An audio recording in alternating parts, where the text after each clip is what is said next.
Hello दोस्तों, तो कैसे हैं आप लोग। अब क्या है ना कि बचपन से ही मुझे साइंस और साइंस फ्रिक्शन टाइप मूवीज बहुत ज्यादा पसंद है। और जब भी बात आती है टाइम ट्रेवल की तो मैं बहुत फैसिनेट हो जाता हूँ। टाइम ट्रेवल सुनते ही मेरे मन में तो कई सारे सवाल आते हैं, लेकिन सवाल ये नहीं है। सवाल तो ये है कि आपके मन में क्या आता है जब आप सुनते हैं टाइम मशीन या फिर टाइम ट्रेवल। बेशक आप में से कुछ लोग पास्ट में पीछे जाकर के कुछ गलतियों को सुधारने के बारे में सोचते होंगे, वहीं पर तो कुछ लोग पास्ट में बहुत पीछे जाकर के शायद डायनासोर्स को देखने की ख्वाहिश रखते होंगे। लेकिन कुछ ऐसे भी लोग होंगे बेशक जो भविष्य में जाकर के भविष्य को देखना चाहते होंगे। खैर, आज की इस वीडियो में हम जानेंगे कुछ ऐसे जवाब, क्या सच में मुमकिन है टाइम ट्रैवल, क्या हम इंसानों की क्षमता में है टाइम ट्रैवल, और अगर है तो कैसे, और क्या है इसके पीछे का साइंस। वीडियो शुरू करने से पहले अगर नए हो चैनल में तो आप सब्सक्राइब कर लो चैनल को, बेल आइकन दबाओ ताकि आपको नोटिफिकेशंस मिल जाए। और चलिए फिर इस वीडियो को जल्दी से शुरू करते हैं।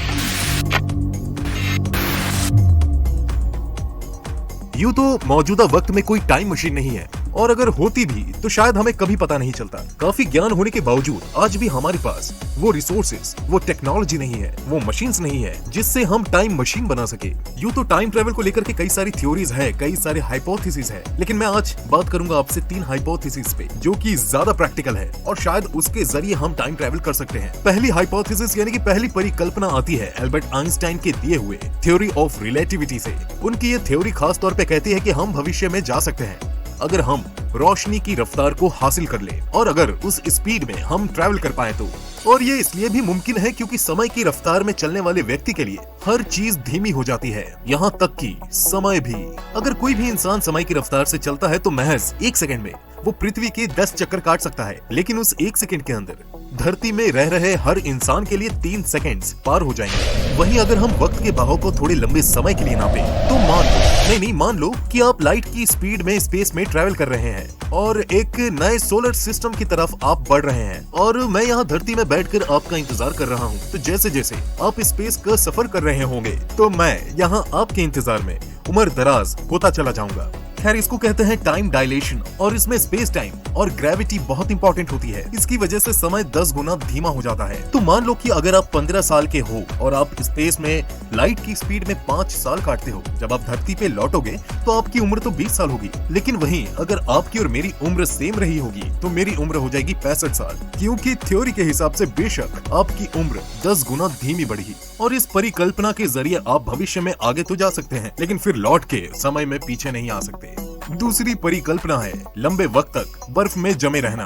आपने तो कैप्टन अमेरिका देखी ही होगी। कैप्टन जो है वो लंबे वक्त तक बर्फ में जमे रहते हैं और जब वो जागते हैं तो 80 साल गुजर चुके होते हैं, और साथ ही पूरी देश, दुनिया, व्यवस्था, टेक्नोलॉजी भी बदल जाती है। दरअसल इस सिद्धांत में एक जिंदा जीव को लंबे वक्त के लिए बर्फ में जमाया जाता है और फिर उसे रिस्टोर किया जाता है एक नियमित समय पर। लेकिन यहाँ पर एक छोटी सी परेशानी है, इंसानी शरीर जो है वो ठंडे खून वाले जानवरों की तरह काम नहीं करता। लेकिन इस चीज में साइंटिस्ट्स कुछ नहीं कर सकते। ठंडे खून वाले कुछ जानवर अगर कुछ वक्त के लिए बर्फ में जम भी जाएं, तो बर्फ पिघलती ही वो नॉर्मल हो जाते हैं। हाल में ही महीनों पहले कुछ साइंटिस्ट को एंटार्क्टिका में लगभग 65,000 साल से जमे हुए कुछ बैक्टीरिया मिले। उन्होंने जब बर्फ पिघलाया वो बैक्टीरिया जीवित हो गए, और ये बात जितनी अजीब है उतनी ही डराने वाली भी। लेकिन हम इंसान खुद को जमा नहीं सकते, और इसी वजह से ये जो दूसरी परिकल्पना थी ये फिलहाल तो मुमकिन नहीं है और इसे छोड़ देते हैं। बढ़ते हैं अपने तीसरी परिकल्पना की तरफ, और वो है क्वांटम फिजिक्स के जरिए टाइम ट्रैवल करना। बेसिकली क्वांटम फिजिक्स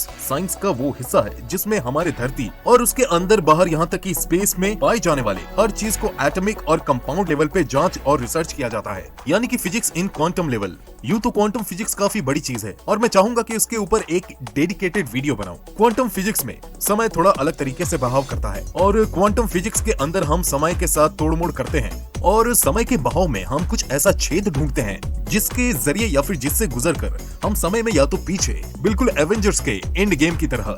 यहाँ पर एक छोटी सी दिक्कत है, पास्ट में हुए एक छोटे से भी बदलाव का असर पूरा का पूरा भविष्य में पड़ता है। एक थ्योरी के हिसाब से अगर आप वक्त में पीछे जाते हैं और अगर आप गलती से एक चींटी या फिर एक तितली यानी कि एक बटरफ्लाई को भी मार देते हैं, और जब आप भविष्य में वापस लौटेंगे तो आपको पता चलेगा कि पूरी दुनिया बदल चुकी है, सब कुछ अस्त व्यस्त हो चुका है, और इसे कहते हैं butterfly effect. Los Alamos National Laboratory में एक क्वांटम कंप्यूटर के अंदर क्वांटम टाइम ट्रेवल का एक सिमुलेशन तैयार किया गया, और क्वांटम ग्राफिक सिमुलेशन के अंदर वक्त में पीछे जाकर के एक छोटा सा डैमेज किया गया, लेकिन उसका भविष्य में कोई असर नहीं पड़ा। और ये रिसर्च क्वांटम मैकेनिज्म के जरिए टाइम ट्रैवल को काफी सपोर्ट करता है। हालांकि क्वांटम फिजिक्स के जरिए भी अभी टाइम ट्रैवल पॉसिबल नहीं है, क्योंकि साइंस और फिजिक्स के इस क्षेत्र में हम मानव जाति अभी बहुत पीछे हैं।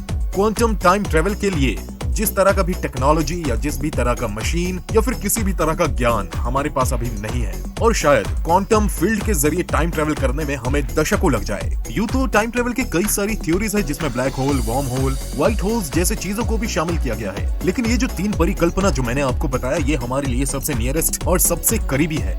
जब से स्पेसएक्स ने अपनी अजूबी रॉकेट टेक्नोलॉजी को हमारे सामने रखा है, तो हमारे दिल में कहीं ना कहीं थोड़ा यकीन पैदा हुआ है। स्पेस को छूना हमारे लिए अब बहुत ज्यादा मुश्किल नहीं रहा है। हाँ, बेशक उसमें काफी वक्त लगेगा। हो सकता है कि एक ऐसा दिन आएगा जब हम लाइट के स्पीड में ट्रैवल कर पाएंगे और एक नए सोलर सिस्टम में अपना एक नया घर बसा पाएंगे। खैर, ये तो अभी भी कल्पना ही है। वैसे आप इस वीडियो के बारे में क्या सोचते हैं, कमेंट में लिख करके जरूर बताएं। तो दोस्तों, यहाँ होता है हमारा वीडियो समाप्त। चैनल में नए हैं तो सब्सक्राइब कीजिए, बेल आइकन दबाइए, और अगर आपको हमारी मेहनत दिखती है तो वीडियो को लाइक कीजिए, दोस्तों के बीच में शेयर कीजिए। मैं मिलता हूँ जल्द ही आपसे अगले वीडियो में।